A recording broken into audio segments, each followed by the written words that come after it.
testimony that you made yourself significant not by producing good art, but by producing recognizably avant-garde art with shocks and surprises and puzzlement built into it. It is priced at 40,000, but actually I'd be satisfied if I get 35. I have a $15,000 price used in art for a very small number of people, most of the artists themselves, and one or two dukes. The Lopez Valley, take one. But the great event of my career happened a little later, just about 1 month after my opening. And that was a show at the Jewish Museum. And one painting that I stumbled upon that I surprised me very much, and I was quite stunned by its retrospect, was a green painting. I looked at the nameplate, and it said just a jazz. I never heard that name, and I almost thought that it was an invented one. But I also didn't understand what the painting was about. It was a green painting, square green painting for me. I didn't recognize it, I found out later, that it was a target. Anyway, 3 days later, I went to Lopez's studio. That's Black I studied with Alvin. And, I don't know, I'd like to say I learned humility. But, I was so uncertain and shy that I don't think that I could use more humility. I went there for discipline, however, not humility. I mean, like what events Malcolm says, you had to have a good reason to decide one color over another. But in the exercises,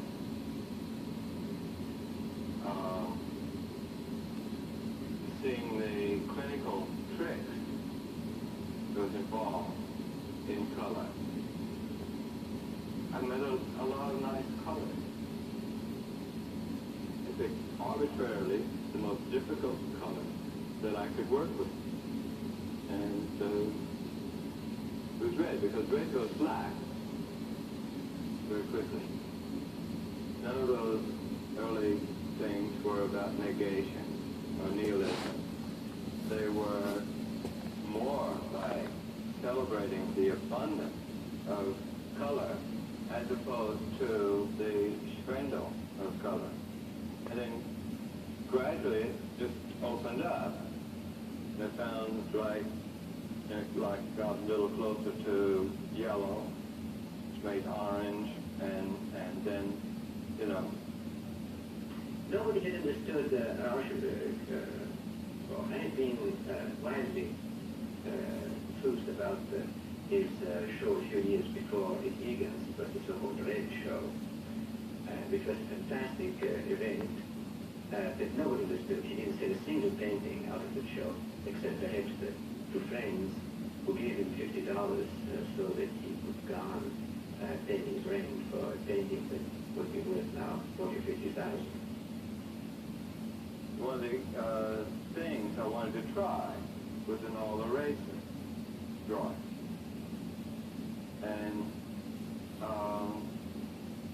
I did drawings myself and erased them, but that seemed like 50-50.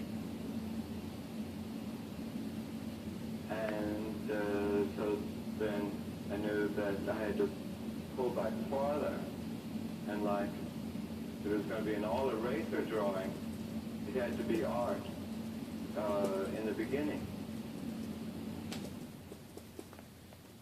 And I went to Bill and told him about it and locked the door. And started with a portfolio of drawings. And then, no, not those. And then went to another portfolio, and he said, these are drawings I would miss. They pulled out one, he put that back, and then he said, give you one really hard to erase. And he picked out another. And he was right.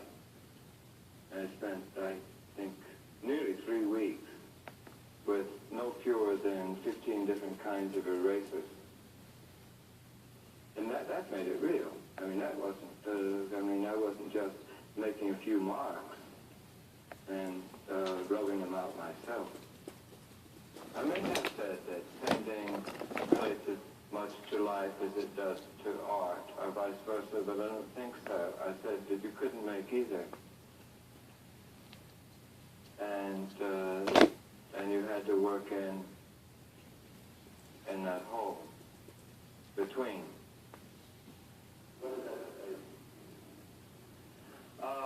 It's undefined. That makes the adventure of painting. One of the key early pictures within the protopop movement, perhaps the most important of all, is rebus, which is a word that means puzzle.